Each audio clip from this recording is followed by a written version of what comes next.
I'm cool, I'm making my own rules. Don't tell me what to do. Bonjour à toutes et à tous, bienvenue dans Money Time, l'émission qui analyse l'actualité économique et financière qui compte pour vous en tant qu'investisseur, en tant qu'épargnant, au masculin, au féminin. On s'occupe de vous tous les mercredis et aujourd'hui on a un gros programme. On va d'abord parler du dollar. Pourquoi s'intéresser au dollar quand on est français en 2025? La parité euro-dollar, on va tout vous expliquer. On parlera d'ETP, d'ETF, d'ETN, d'ETC, oui, mais crypto. Est-ce qu'investir dans les produits côté crypto est une bonne idée depuis la France en 2025? On va également parler de bourse tokenisée. Figurez-vous que la France a sa première bourse d'actions en token. Son fondateur sera avec nous. Et puis, on parlera d'une performance à 2 chiffres, celle de des small caps françaises, plus 48%. Comment expliquer cette force de la cote des petites entreprises françaises? On va voir ça. Pour parler de tous ces sujets, il nous faut un casting 5 étoiles. On sera avec le macroéconomiste Philippe Wechter. On sera avec Stéphane Ifra qui parlera de crypto. Marc Kepenegian sera notre pionnier boursier sur la blockchain. Et puis Julia Bridger qui chuchote à l'oreille des small et mid cap françaises viendra nous aider à parler des petites entreprises. Voilà le programme. On est mercredi et comme tous les mercredis, on s'occupe de vous. Vous nous retrouvez en vidéo sur YouTube, évidemment en audio sur toutes les bonnes plateformes et puis sur les réseaux sociaux TikTok, Insta, LinkedIn. C'est parti, bienvenue dans Money Time.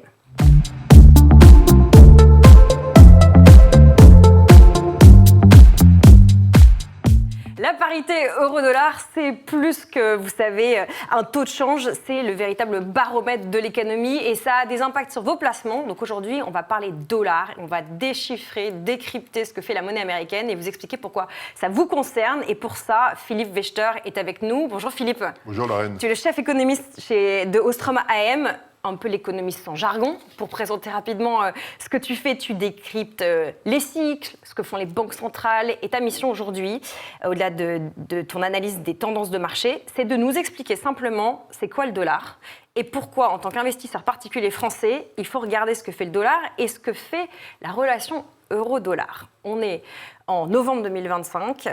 Qu'est-ce que tu peux nous donner comme élément d'explication ?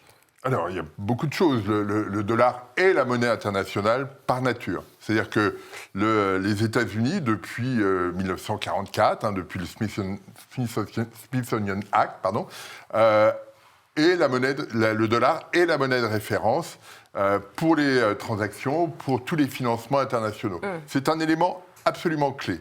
Et toutes les autres monnaies se calent sur le dollar, même si on est sorti des systèmes de Bretton Woods, etc. Donc ça, c'est le premier élément. Ça veut dire que quand il y a un choc sur l'économie, eh bien, tous les investisseurs ont tendance à se jeter sur le dollar parce que c'est considéré comme l'actif sans risque. Les actifs américains ont historiquement été considérés comme les actifs sans risque. Ça veut dire que, on va sur le dollar. Et la banque centrale qui intervient immédiatement après, c'est la Fed. La Fed qui dit, quand il y a un choc sur les marchés, par exemple, je vais donner des liquidités à toutes les autres banques centrales pour que le choc ne se diffuse pas dans l'économie. Ça a toujours fonctionné comme ça jusqu'au mois d'avril dernier. Le mois d'avril, c'est quoi? C'est Liberation Day. C'est-à-dire qu'avant, le dollar, c'était un endroit où on se tournait quand il y avait du risque. Mais aujourd'hui, quand on est dans un monde très risqué, Donald Trump représente une forme de stress ou de risque pour pas mal de gens. Est-ce que c'est toujours vrai ce que tu viens de décrire? Alors, c'est justement ce qui a été observé au moment du fameux jour de la libération, quand Trump a annoncé tous les droits de douane à la télévision. Ce jour-là, il y a eu beaucoup d'incertitudes. On ne savait pas très bien ce qui allait se passer une fois ces droits de douane annoncés. Et on aurait pu voir une ruée sur le dollar. Pas du tout. Le dollar s'est déprécié. Quand on regarde le cours du dollar ce jour-là, il y a une vraie marche d'escalier. Et ça, c'est un changement. Ça veut dire que les investisseurs s'interrogent aujourd'hui sur le dollar comme actif sans risque, sur le système financier américain comme un système sans risque. Et ça, c'est la nouvelle, le changement radical qui a été observé. Alors, on a vu l'euro passer aux alentours de 1,16, 1,17, 1,18. On est revenu à un peu moins de 1,15 aujourd'hui. Ça reste très élevé par rapport à ce qu'on observait en début d'année. Donc, c'est ce basculement-là qui, aujourd'hui, interroge Et on n'a pas, pour l'instant, de la part des autorités américaines, de signaux sur ce qu'ils souhaitent faire. On a des gens qui veulent que le dollar s'effondre, d'autres qui considèrent que comme il faut financer la dette américaine, il est mieux d'avoir un dollar robuste. Bref, on est encore dans l'incertitude sur ce créneau-là. Tu évoques l'euro-dollar autour de 1,15. Ça veut dire qu'avec 1 euro, on achète 1,15 $. Donne-nous des exemples précis pour les investisseurs particuliers français. Quand est-ce qu'on est impacté par cette parité euro-dollar ? Quand on achète des actifs américains, par exemple, des ETF S&P libellés en dollars. Voilà. Des S&P 500 on a tous, imaginons que ce soit un mouvement d'ensemble, eh bien, ça va faire une pression sur le dollar. Le dollar va monter, etc. Donc, c'est cette logique-là qui intervient et qui est plutôt favorable. Est-ce que tu peux nous rappeler les grandes forces qui jouent sur cet équilibre euro-dollar ? Qu'est-ce qui fait monter ou descendre l'euro ou le dollar des deux côtés de la balance ? Le premier élément, ce sont les banques centrales. Ce que déclare Jay Powell, le patron de la Federal Reserve, ce que déclare Christine Lagarde à la tête de la BCE, vont avoir des effets sur les anticipations des investisseurs, qui vont regarder qui vont écouter les propos des banquiers centraux, qui vont anticiper ce que pourront dire demain les banquiers centraux, et en fonction de ces éléments, eh bien, on se fait une idée de ce que pourrait valoir la parité. Alors, ça marche généralement assez bien. Sauf que, effectivement, depuis l'arrivée de Donald Trump à la Maison-Blanche, on voit qu'il y a un écart qui est assez important entre les deux. On a une dépréciation du dollar. Et ça n'est pas dans les propos des banquiers centraux. Ça veut dire que les investisseurs imaginent autre chose, s'interrogent sur ce qui pourrait se passer. Et c'est clairement une particularité de la période. Est-ce que tu peux nous expliquer avec tes mots d'économiste comment les flux commerciaux, les investissements et puis un peu plus globalement ce qui se passe avec les droits de douane, ça peut avoir un impact sur cette relation euro-dollar ? Alors, déjà, quel impact ça peut avoir ? Imaginons que vous êtes une entreprise française qui vend aux États-Unis. En début d'année, tu t'es dit, le dollar vaut 1,05, donc je vais caler mes factures sur 1,05, et finalement, Trump arrive, on est à 1,15, mettons. Donc le prix arrivé aux États-Unis est beaucoup plus élevé. On vend beaucoup plus cher aux États-Unis. Et là-dessus, il y a 15% de droits de douane. Avec $1, j'achète moins d'euros. Donc Exactement. si mes prix sont en euros, bah, du coup, voilà. J'achète moins. Ouais. Et donc, on a 15% de droits de douane supplémentaires. Et donc, pour moi, pour toi, entreprise française qui vend aux États-Unis, c'est une situation compliquée. Pour l'entreprise américaine concurrente, c'est une opportunité pour monter ses prix.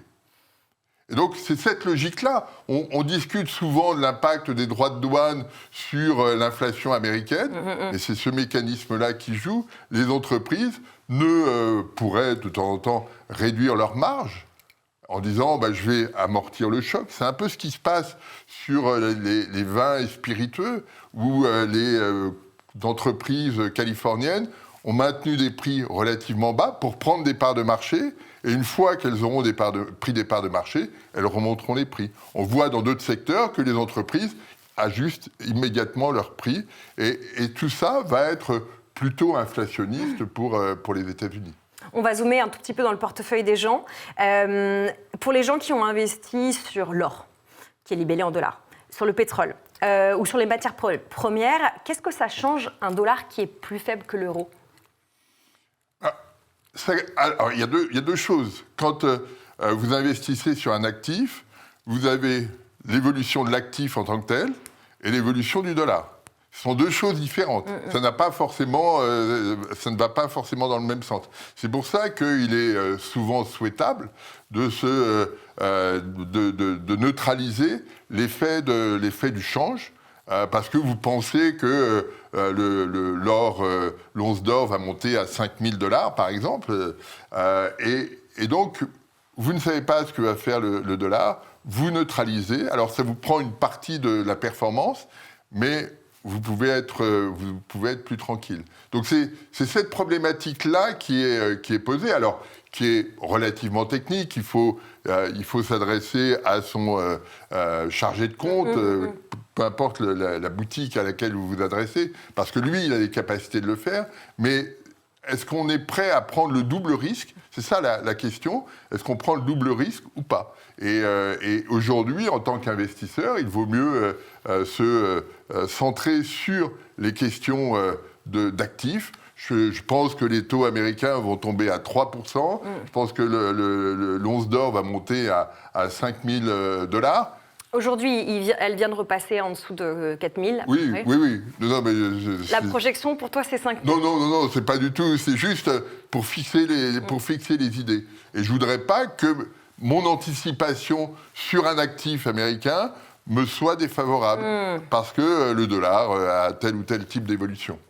Est-ce que, tu parlais tout à l'heure, on prenait l'exemple des entreprises californiennes dans les vins et spiritueux qui en profitent pour piquer des parts de marché aux acteurs européens. Aujourd'hui, on dit que l'euro-dollar est autour de 1,15. Jusqu'où, pour toi, l'euro peut monter sans que ça devienne un vrai problème, une vraie déstabilisation pour les exporteurs européens? Je pense notamment en début de semaine, là, il y avait pas mal. L'Italie était assez vocale, comme on dit en franglais, sur les exportateurs italiens. On commence un petit peu à taper du poing sur la table. Quand est-ce qu'on rentre dans la zone de danger? Tout le monde. On y est déjà. En Europe, on a une vraie problématique qui est celle de l'impulsion sur l'activité. On a longtemps bénéficié d'exportations vers la Chine qui crée une impulsion sur la zone euro via l'Allemagne, et cette impulsion se diffusait en France, en Italie ou ailleurs. Et aujourd'hui, on n'a plus cette impulsion. Les Allemands ne vendent plus en Chine, comme ils le faisaient par le passé. Et donc, notre compétitivité européenne est très liée à la parité euro-dollar. Et donc, quand on a un euro qui est monté à 1,17 ou 1,18, on perd en compétitivité. C'est-à-dire que les produits européens sont beaucoup plus chers qu'on soit en Asie ou aux États-Unis. Et donc là-dessus, on commence à sentir un peu partout cette fragilité. Alors, on pourrait dire, oui, mais les comptes français qui ont été publiés la semaine dernière montraient que les exportations, oui, c'était des avions qu'on avait vendus parce qu'il y avait des contrats. Mais explicitement, il y a des questions en Italie, il y en a en France, il y en a en Allemagne aussi. Aujourd'hui, on voit que l'Allemagne s'interroge sur la parité, parce que pendant très longtemps, ce n'était pas une question pour les Allemands, ça le devient. Et donc là-dessus, il y a probablement une grande responsabilité de la Banque Centrale Européenne, qui est certainement trop rigoriste sur ces questions. À vouloir imposer l'euro comme monnaie internationale, c'est très bien, ça a plein de qualités, mais ça se traduit aujourd'hui par un euro qui est fort par rapport au dollar, qui est fort par rapport au yuan chinois, et ça, c'est préoccupant dans une économie qui ne tourne pas très vite. Tu es macroéconomiste depuis un moment. Est-ce que la période qu'on traverse te rappelle un autre moment de ta carrière que tu as pu analyser? Est-ce que tu peux nous donner une petite perspective historique? Pas forcément pour nous rassurer, mais voilà, pour nous donner un élément de comparaison. Non, c'est très spécifique. La période actuelle est très spécifique. C'est-à-dire que le sentiment qu'on peut avoir quand on regarde l'économie depuis 1980, l'arrivée de Reagan à la Maison-Blanche, on a eu tout un processus de globalisation financière au départ, et puis après, il y a eu la chute du mur de Berlin, l'arrivée de la Chine, etc.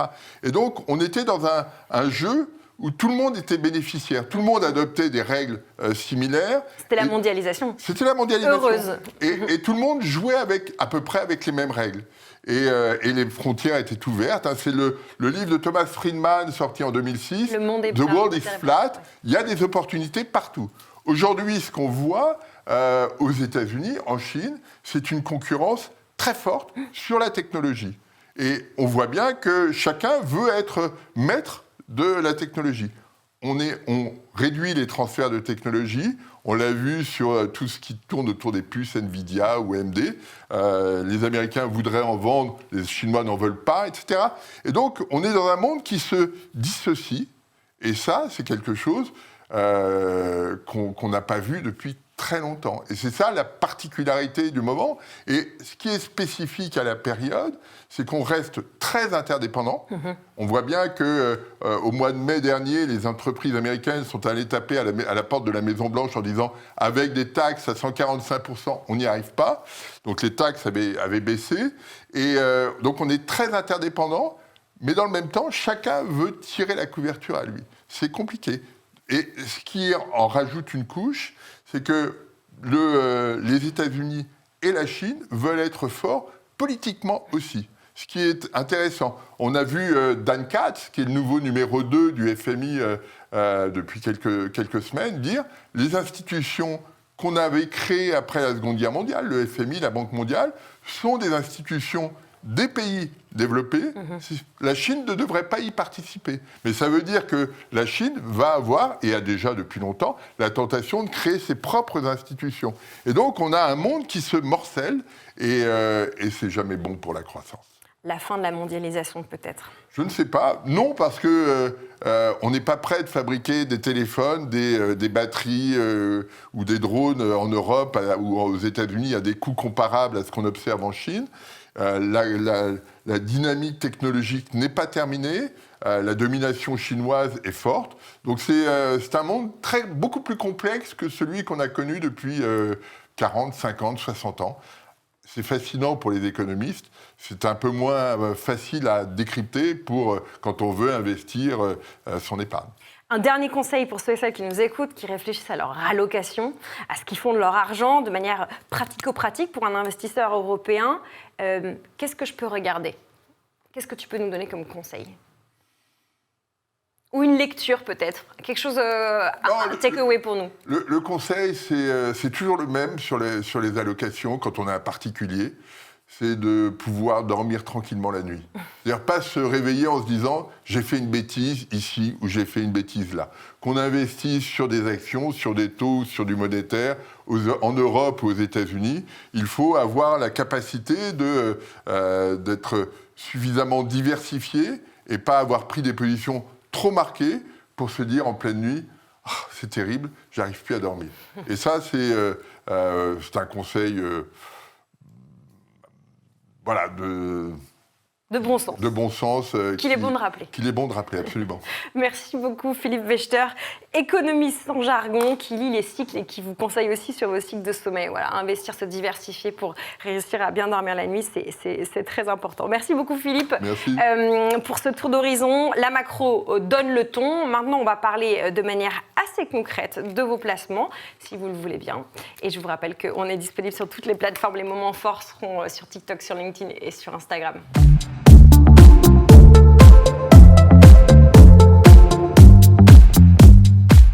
Les cryptos sont rentrés dans l'univers ETF, ça nous semble plus simple, plus encadré, mais pas forcément sans risque. Est-ce qu'il faut franchir le pas maintenant? Si vous ne l'avez pas encore franchi, on va répondre à toutes ces questions avec Stéphane Ifra. Bonjour Stéphane. Bonjour Lorraine. Tu es directeur de l'investissement chez CoinHouse. Tu es un peu l'homme qui démystifie les cryptos pour les épargnants. Tu as une expertise à la fois sur la blockchain et puis sur les produits financiers. Avec toi, on va essayer de comprendre aujourd'hui comment, en tant que Français et de Françaises, on peut ou pas investir en ETF ou en produits cotés pour miser, pour réussir à s'exposer sur les crypto-monnaies. Fais-nous un petit résumé de là où on en est aujourd'hui. Alors effectivement, les ETF appartiennent à une catégorie un tout petit peu plus large qu'on appelle les ETP, qui sont en gros des instruments listés. Donc vous êtes sur une bourse, vous pouvez acheter, vendre un petit peu comme une action, sauf que juridiquement, vous achetez pas une action, vous vendez pas une action, mais vous vendez un instrument un peu particulier. Les ETF sont des fonds cotés. C'est le F pour Funds. Exactement.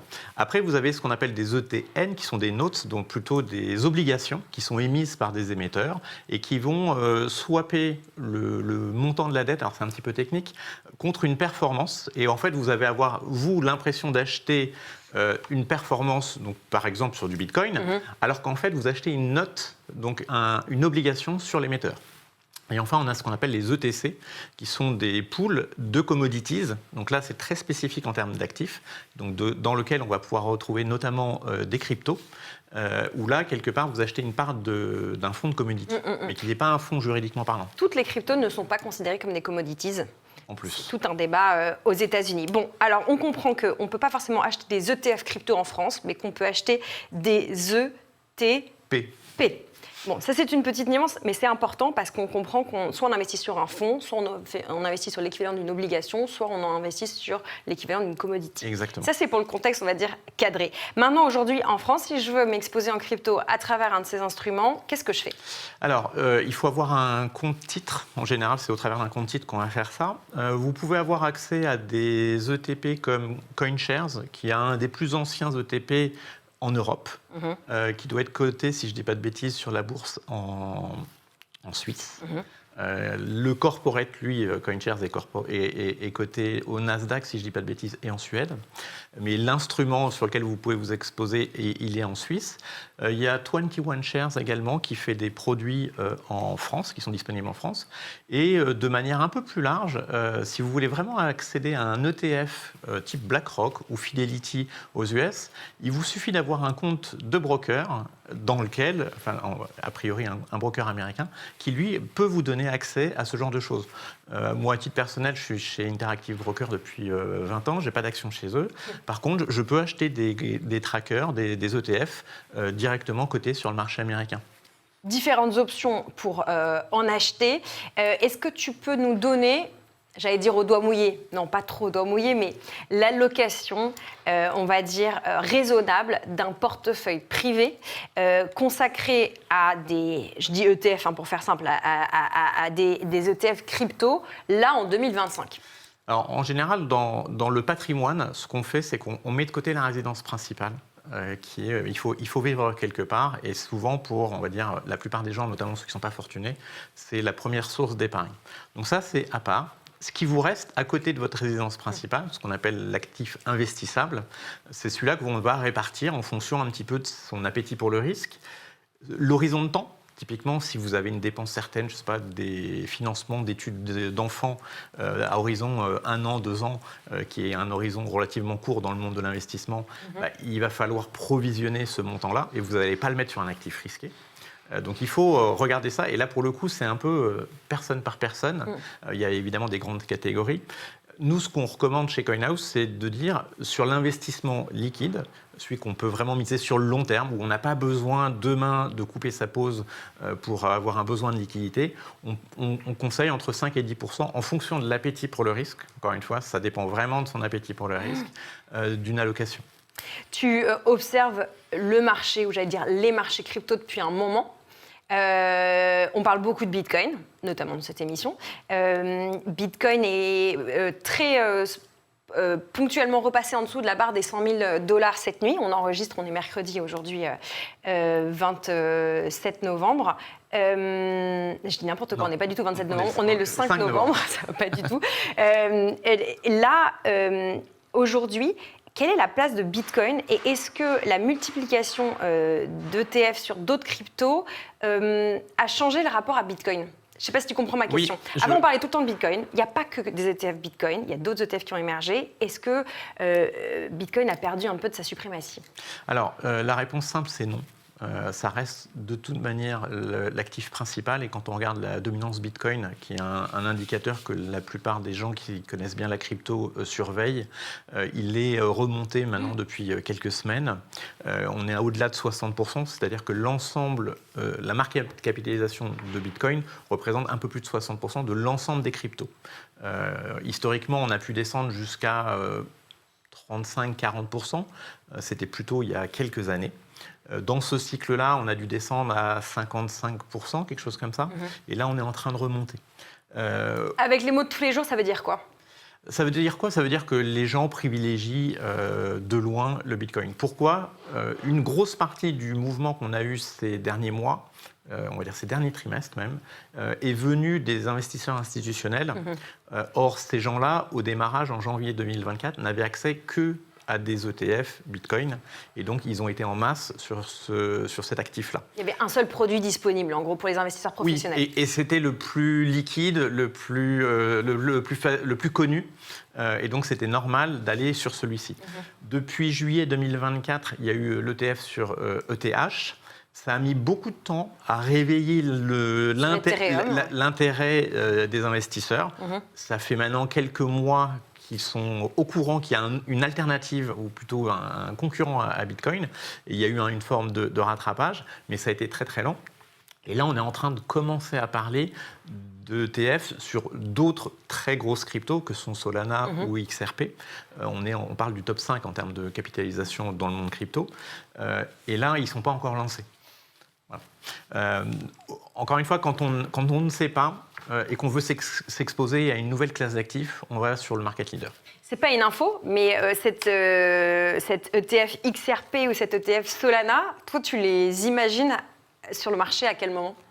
À horizon combien de temps ? Alors Solana, il y en a déjà un ou deux ETF qui ont déjà été lancés. Et XRP, on est dans la dernière ligne droite pour que la SEC puisse rendre son avis. Le gendarme américain. Le gendarme américain, l'équivalent de l'AMF, puisse rendre son avis sur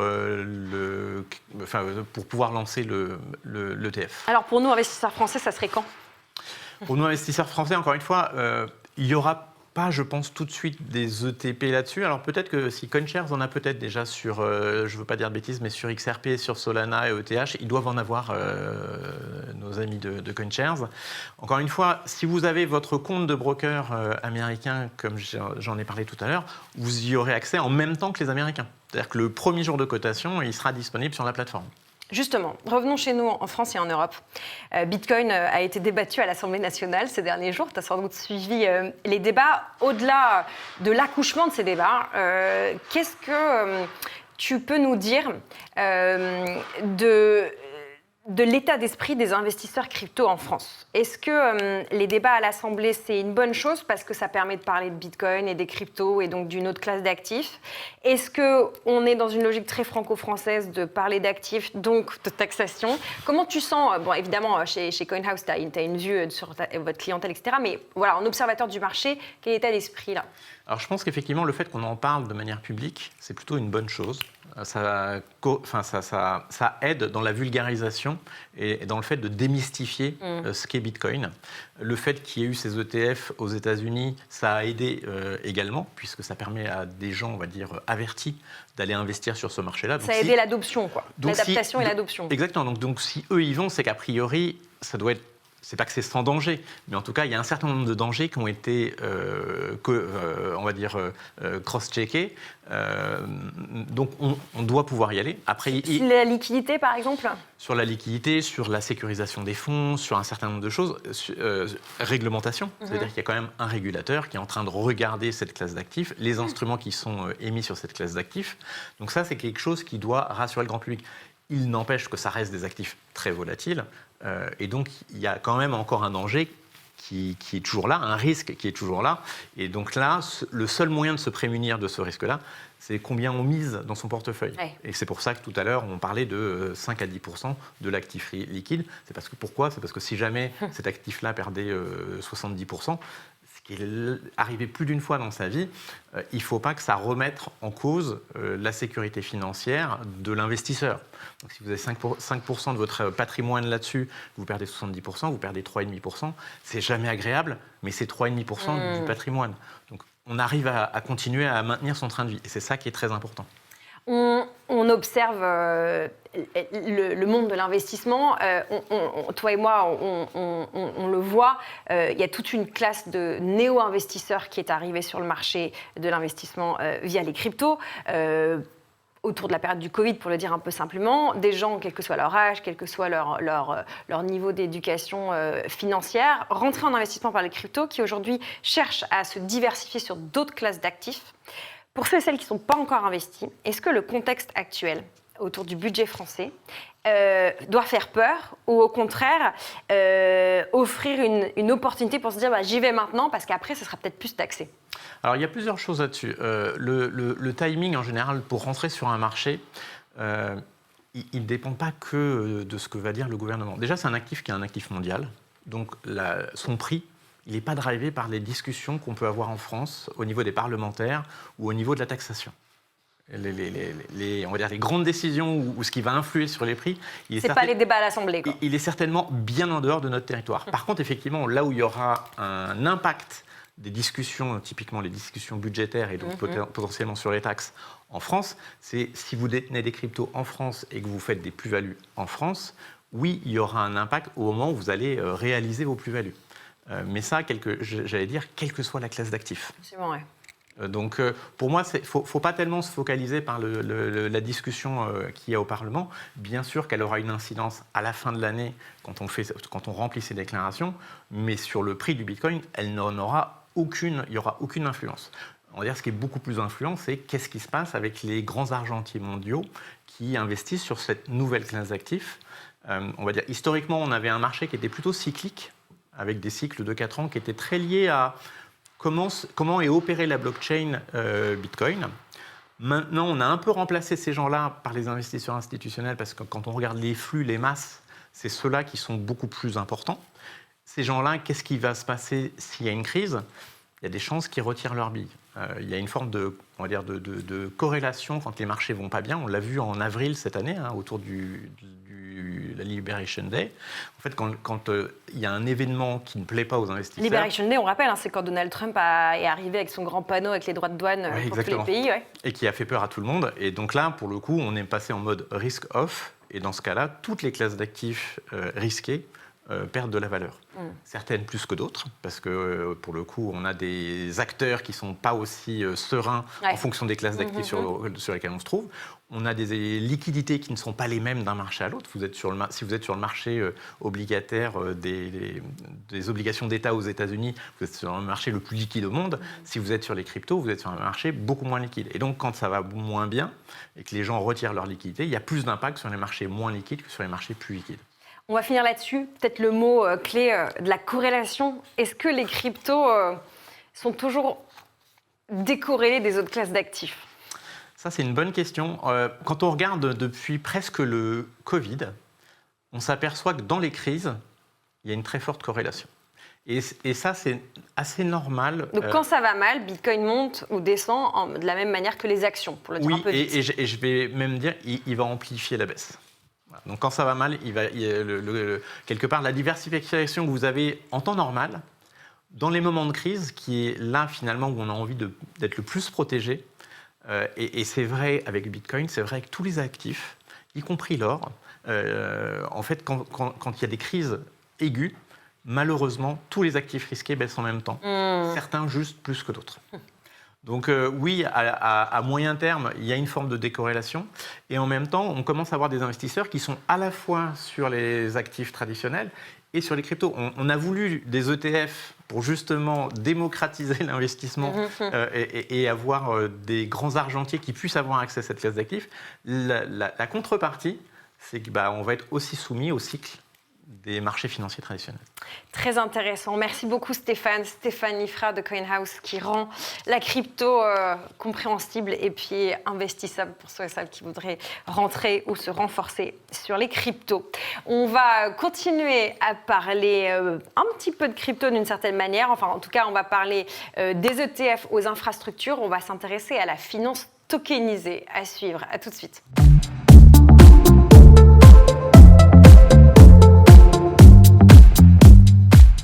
Bienvenue dans la bourse 3.0. On va réfléchir, on va voir comment la bourse en France est en train de devenir digitale avec la première place d'action entièrement tokenisée. Si vous n'avez rien compris à ce que je viens de dire, paniquez pas, on va décrypter ça avec Marc. Bonjour Marc. Bonjour. Marc Kepenegian, tu es le cofondateur de LIZ. Alors LIZ, c'est un acronyme pour Lightning Stock Exchange, autrement dit une bourse où les PME, les ETI vont pouvoir aller chercher de la liquidité grâce à des tokens. Est-ce que tu peux nous expliquer ce projet, enfin, ce que c'est que cette place d'action tokenisée avec des mots compréhensibles pour tout le monde ? Je vais essayer. LIZ, c'est une bourse qui a été agréée il y a 2 semaines par les autorités françaises, mais également par la Banque Centrale Européenne et l'ESMA. On appelle ça une infrastructure dite unifiée, donc on a un agrément de bourse, ce que vous pouvez voir sur des bourses européennes comme Euronext, Deutsche Börse, etc., des petits compartiments, mais également un agrément de dépositaire central de titres, de CSD. C'est un agrément qu'a une société très connue comme Euroclear. Et nous, on va cumuler les 2 rôles en même temps, et ça, c'est une grande nouveauté pour permettre d'avoir une infrastructure de marché simplifiée. Explique-moi pour un investisseur particulier, qu'est-ce que ça fait ce côté à la fois infrastructure plus endroit où on peut déposer? Alors, l'investisseur particulier, il va surtout avoir les fruits de toute cette simplification. Mais l'idée de cette simplification, c'est qu'on va pouvoir proposer des IPO à des plus petites sociétés et que ça soit facile et adapté à leur taille.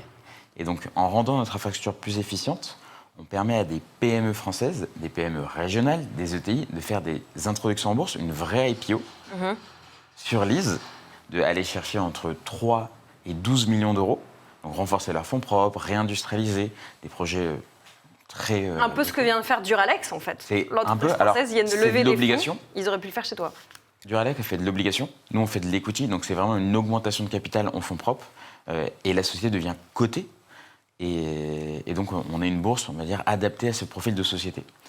Pour l'investisseur particulier, il se retrouve à pouvoir investir dans des actions cotées de PME françaises, avec un easing, donc c'est une vraie action cotée. C'est juste que grâce à nous, il a accès à une typologie de société qui n'existe pas dans le monde du coté aujourd'hui, qui existe dans le monde du non-coté, donc difficilement accessible. Là, il va pouvoir avoir accès très facilement.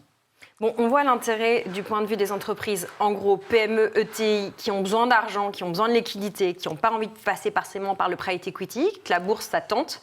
Toi, tu offres une alternative, en fait, quelque part à Euronext Growth. Pourquoi est-ce que moi, je suis patron d'une PME ou patronne d'une PME, je vais préférer aller une place d'action tokenisée plutôt qu'une place d'action en action classique? Alors, pour un dirigeant de PME, les deux, c'est une IPO. En fait, la partie C'est une entrée en bourse tokenisation, dans les deux cas. dans les deux cas, c'est la même opération. C'est juste que techniquement, elle est tokenisée. Mais finalement, ça va regarder surtout l'efficience qu'on va lui apporter. Le process qu'on va lui apporter va changer à cause de ça. Les grandes différences, et c'est bien qu'il y ait du choix, hein, c'est bien qu'on existe à côté de Euronext Growth, mais la réalité, quand on parle à des PME aujourd'hui, elles nous comparent souvent, comme tu l'as dit, au private equity. Et donc, en fait, on leur explique que faire une IPO chez nous, ça va être un processus d'IPO digitalisé, ce qui en soit une première en soi.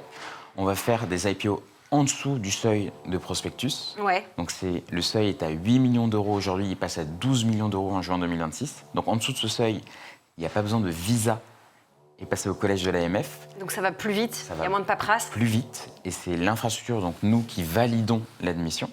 Et donc en fait, on a la main sur le dossier, et donc la PME est assurée d'avoir un process, on va dire, à adapter à ces réalités. Et donc quand vous êtes une PME régionale, que vous cherchez 6 millions d'euros en fonds propres, que vous avez une croissance d'EBITDA à un chiffre, le private equity, pas pour vous. La bourse, en réalité, il y a très peu d'IPO de ce type, voire aucune. Donc finalement, vous êtes dans un ventre mou, alors que vous êtes le cœur de l'économie française. La réalité, c'est que c'est ça l'économie française. Hein, c'est des PME régionales et il n'y a pas de solution de fonds propres. Donc habituellement, vous allez faire que de la dette. Et les banques font un fabuleux boulot de financement par la dette sur ces PME-là. Néanmoins, la dette, ce n'est pas suffisant pour des grands projets. Pour la réindustrialisation, ce n'est pas possible de le faire qu'avec la dette. Et c'est pour ça qu'on a construit Lise avec les banques. On a un actionnaire BNP, on a un actionnaire CACEIS qui est du groupe Crédit Agricole, on a un actionnaire BPI France pour apporter une solution aux fonds propres pour les PME françaises. Intéressant parce que tu rappelles l'importance de ce tissu de PME pour notre économie, même si on parle beaucoup des grands groupes et des grandes multinationales. Le profil type de l'entreprise qui demain pourra aller se coter sur cette place de marché tokenisée, sur Lise, quel est-il ? Parce qu'aujourd'hui, il n'y a pas encore eu d'entrée en bourse. Tu nous rappelais tout à l'heure que la bourse, elle vient d'ouvrir. Elle a 2-3 semaines. Demain, la première IPO, déjà, est-ce qu'elle est prévue ? Et ensuite, quelle typologie d'entreprise ? Tu parlais beaucoup des territoires. Est-ce que tu peux nous dire le profil type ou un exemple concret de quelqu'un qui va venir, d'une entreprise qui va venir s'introduire sur cette bourse ? Bien sûr. Alors, la première IPO est prévue au premier trimestre 2026, donc le plus rapidement possible. Et j'en ai pas parlé, mais on y reviendra, mais on apporte aussi des fonctionnalités aux investisseurs qui vont donner accès plus facilement à la bourse. Pour le profil type, pour la PME, en fait, nous, notre but, c'est de porter des sujets stratégiques pour la France. Et on a noué des liens depuis 4-5 ans avec l'armée française, la Direction générale de l'armement, avant la guerre en Ukraine, pour financer ce qu'on appelle la BITD, la Base industrielle de défense. C'est les sous-traitants de l'armée. Et c'est des PME qui ont besoin de fonds propres, qui signent des contrats pluriannuels avec l'armée. Elles ont besoin de visibilité. Et je pense qu'une grande partie des Français ont à cœur de financer ces sujets de défense, surtout aujourd'hui.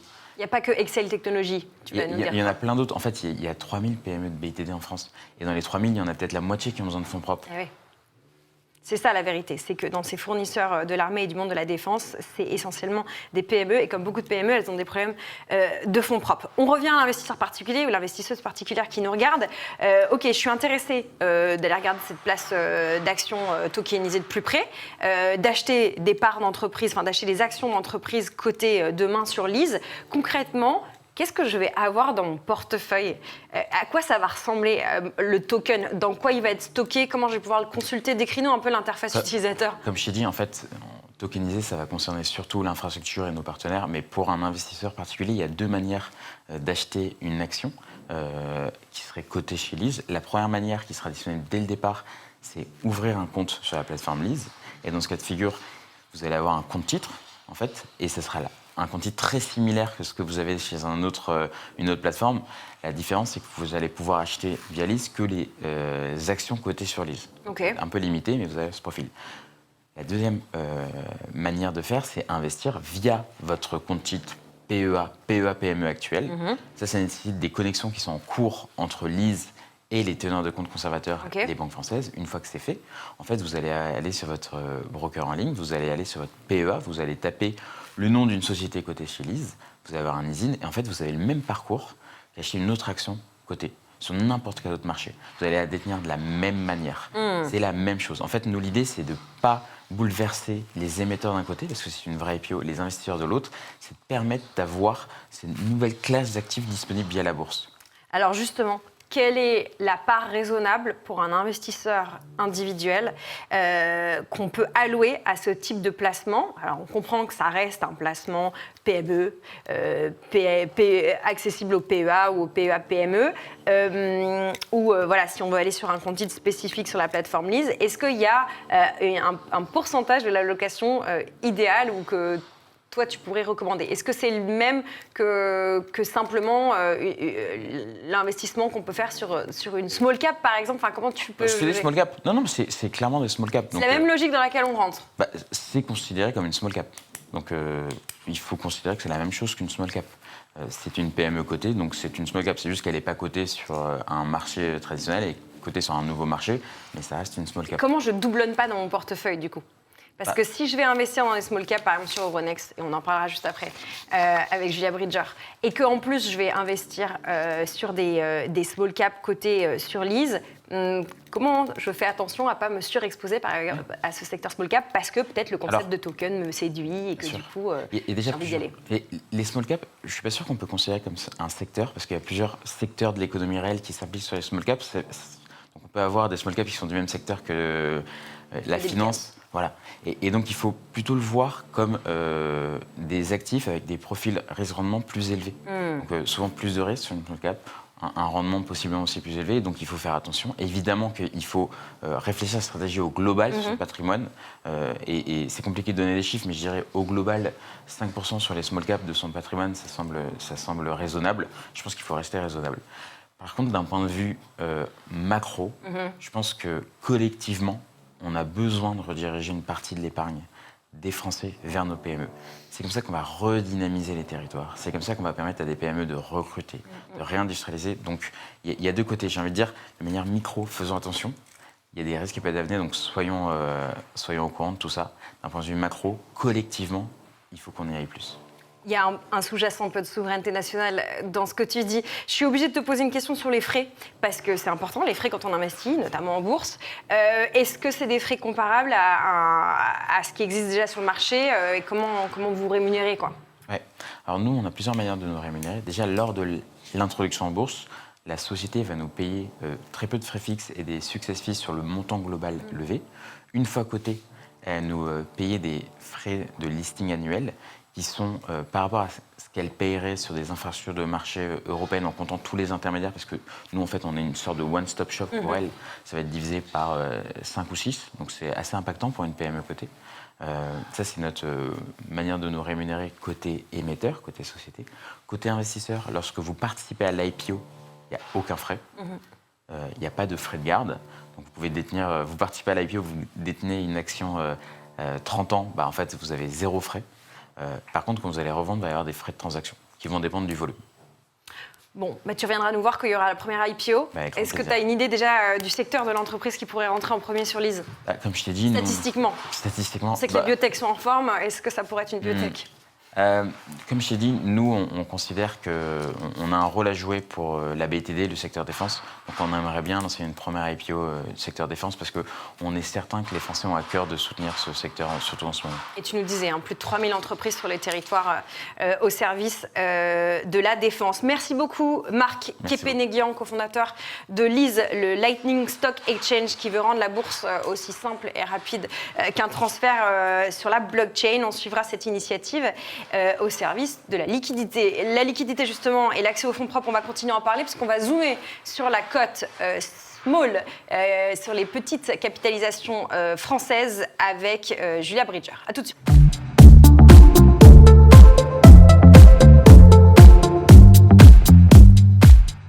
On démarre avec un pourcentage, c'est plus 48%, ça semble spectaculaire. Est-ce que c'est durable? C'est la performance des small caps françaises depuis le début de l'année et c'est un chiffre qu'on va essayer de décrypter avec toi, Julia Bridger. Bonjour. Bonjour. Tu es associée chez Euroland Corporate. Toi, ton job, c'est de valoriser des petites et des moyennes entreprises, notamment françaises. Tu lis un peu le marché avant tout le monde et tu vas nous aider à comprendre ce chiffre. Plus 48%, c'est une perf qu'on ne voit pas beaucoup, peut-être en dehors des cryptos, pour le dire un peu vite. C'est spectaculaire. On va se demander avec toi si c'est durable ou est-ce qu'on observe un rattrapage. Mets-nous une réalité derrière ce pourcentage.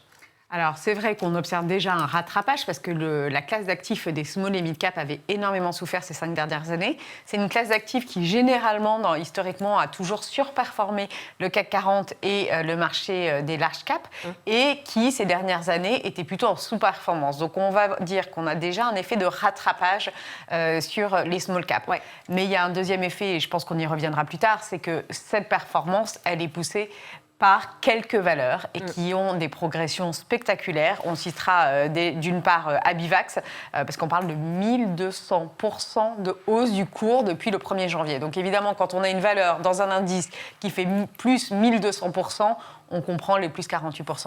Abivax dans les biotech, on va y revenir, mais d'abord, fais-nous une ode au small cap. Pourquoi il faut s'intéresser aux petites entreprises françaises? Alors déjà, on s'y intéresse parce que c'est notre quotidien et c'est, on va dire, l'outil productif de la France. Ce sont des sociétés qui sont souvent familiales, donc on a des familles au cœur de ces sociétés qui sont l'actionnaire de référence. Ce sont des sociétés aussi qui sont souvent très françaises et qui donc donnent un peu l'état de l'économie réelle de la France. C'est vrai qu'on se pose beaucoup la question de pourquoi le CAC est au plus haut alors qu'on parle actuellement de l'économie réelle qui ne va pas très bien. En fait, quand on regarde l'état des PME et des small caps cotés en bourse, on comprend mieux l'impact sur l'économie réelle. Donc déjà, c'est important de soutenir ces sociétés-là. Ensuite, évidemment, vu qu'on parle de small et mid cap, le potentiel de croissance est beaucoup plus important que des sociétés large cap. Souvent, on parle de croissance à 2 chiffres, donc ça donne une réalité. Il faut savoir que comme l'actionnariat est détenu par des familles ou un groupe d'entrepreneurs, ce sont aussi des valeurs OPAbles. Et c'est fait l'actualité ces 3 dernières années. Donc, qui dit valeurs OPAbles, qui peuvent être rachetées soit par des industriels, soit par des financiers, et donc qui offrent un potentiel de gain à l'actionnaire individuel assez important, ce qu'on voit moins sur les large caps. D'autre part, il n'y a pas d'ETF sur cette catégorie. Donc, on parle aujourd'hui des ETF sur tout type de catégorie. Aujourd'hui, en France, il n'y a pas d'ETF pour jouer les small caps. Et c'est vrai qu'on en parlait là, une sous-performance ces dernières années. Donc, on peut imaginer qu'il y aura une surperformance. Et souvent, ce sont des valeurs qui sont décotées, notamment par rapport à les sociétés concurrentes qui sont non cotées. Très intéressant. On comprend pourquoi il y a de quoi faire, pourquoi on s'y intéresse. On va reprendre le cas d'Abivax dont tu parlais. Parce que Abivax, est-ce que tu nous as parlé de cette performance? On va faire un peu le portrait de cette medtech, cette biotech. Qu'est-ce que ça illustre pour l'investisseur particulier, ce qui s'est passé autour d'Abivax? Fais-nous un petit récapitulatif. Alors, le secteur biotech en France, c'est très spécifique. Déjà, parce qu'on a très peu d'investisseurs institutionnels qui sont dédiés à cette classe d'actifs, contrairement aux États-Unis, où il y a beaucoup de fonds biotech.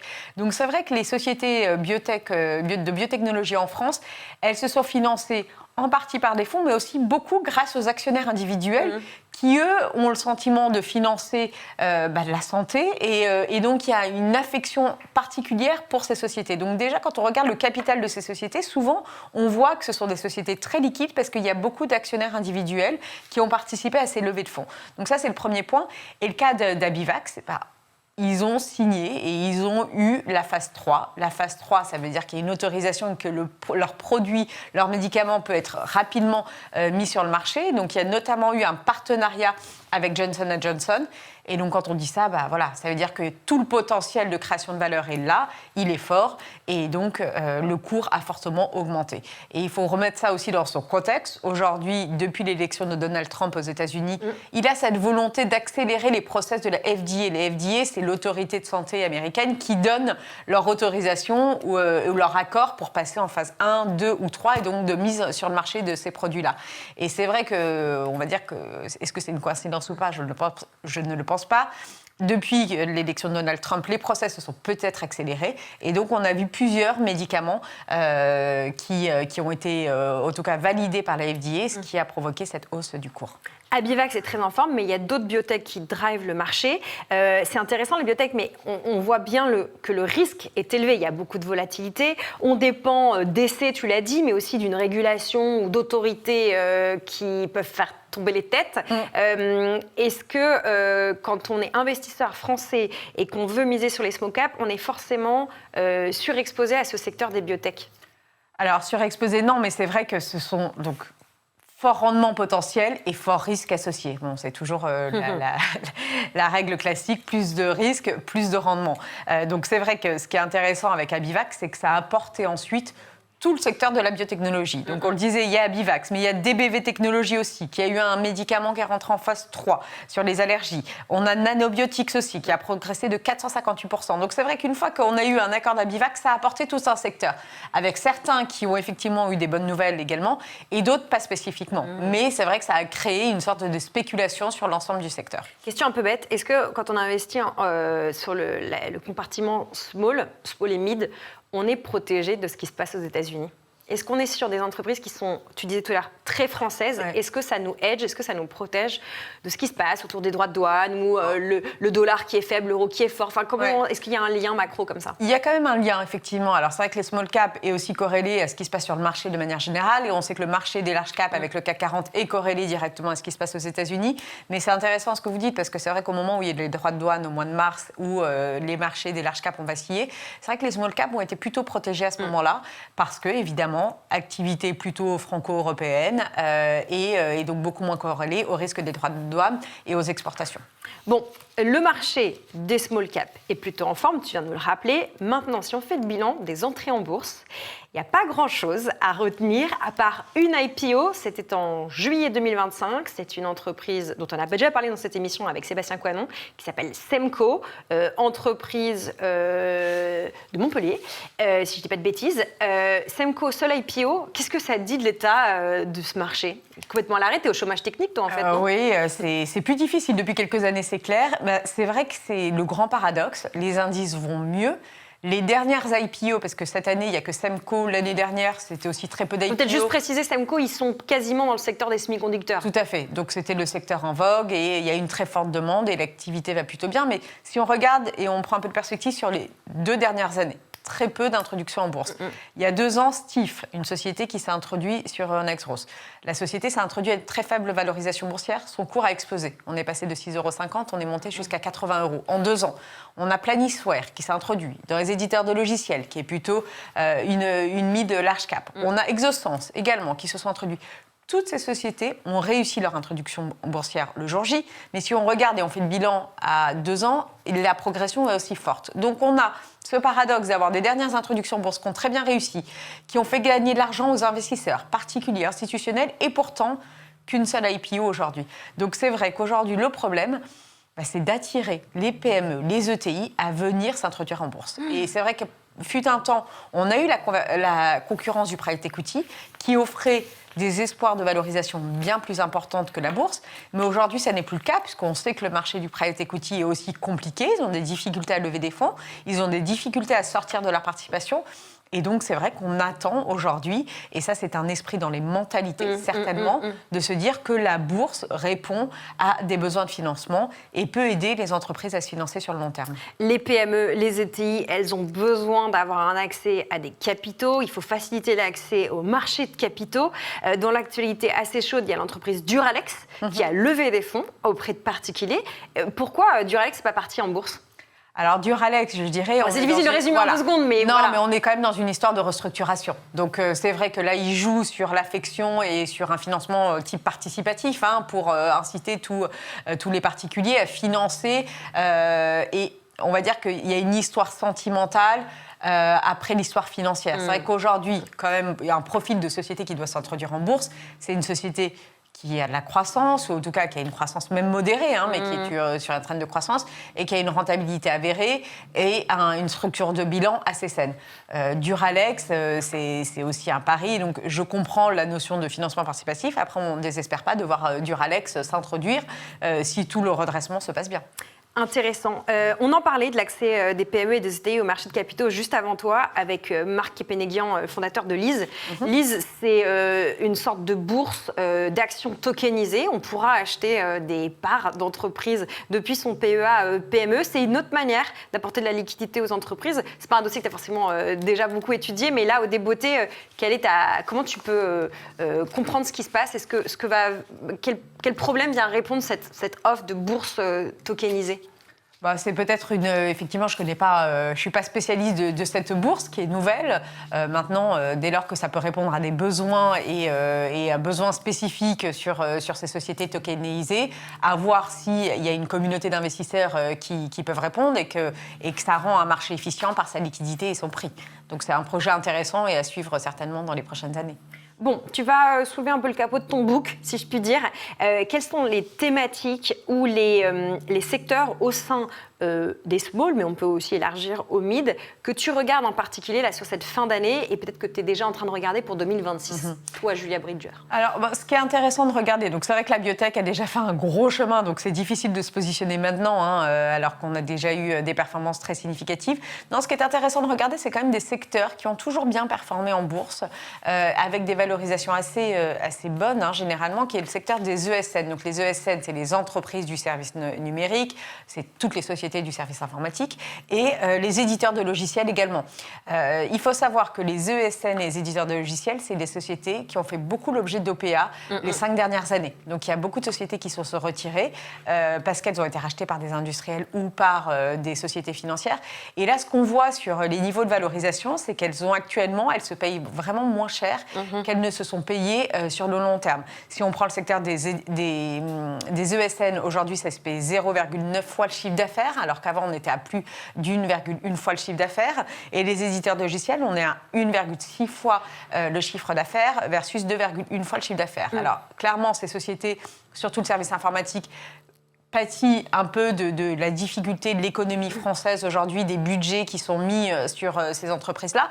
Et elles ont le challenge de l'IA aussi à relever et à intégrer. Mais ça reste des sociétés souvent qui ont du chiffre d'affaires récurrent, qui sont soutenues par des entrepreneurs et donc qui sont toujours intéressantes à regarder.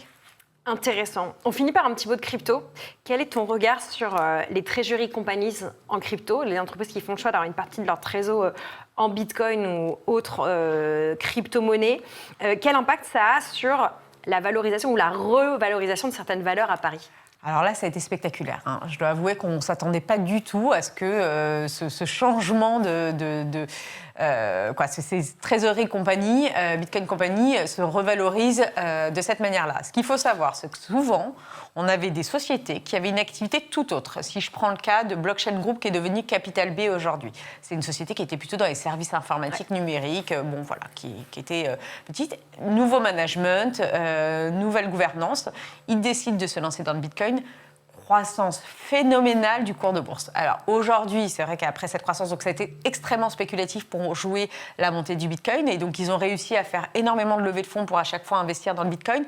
Aujourd'hui, la question qui se pose, c'est elles sont totalement corrélées à l'évolution du Bitcoin.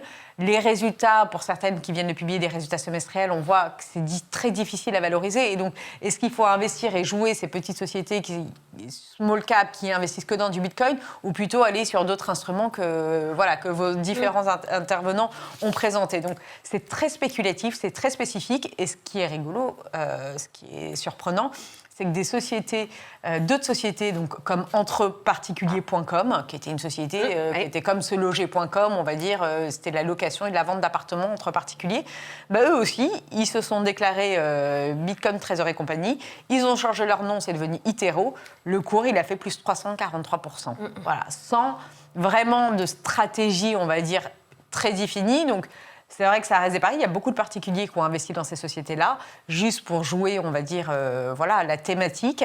Jouer la thématique crypto la thématique sur crypto PEA, sur des sociétés cotées. Maintenant, je dis, soyons très, très prudents, puisque la réalité et les chiffres ensuite sont importants et c'est très difficile de valoriser ces sociétés. Merci beaucoup, Julia. Julia Bridger, l'experte qui repère les pépites de la côte parisienne. C'est la fin de Money Time. On est là tous les mercredis avec les invités qui comptent et une équipe qui carbure. Si vous avez aimé, eh bien, vous likez, vous partagez, vous parlez de nous et vous nous écrivez. On prendra en compte tous vos retours, coups de gueule et coups de cœur. Merci à nos invités, merci à l'équipe de Paris à Bali en passant par Lyon et Londres et un grand merci au studio. Je vous dis à mercredi prochain pour un nouveau Money Time. D'ici là, portez-vous bien. Everything I touch turns to gold. How about that?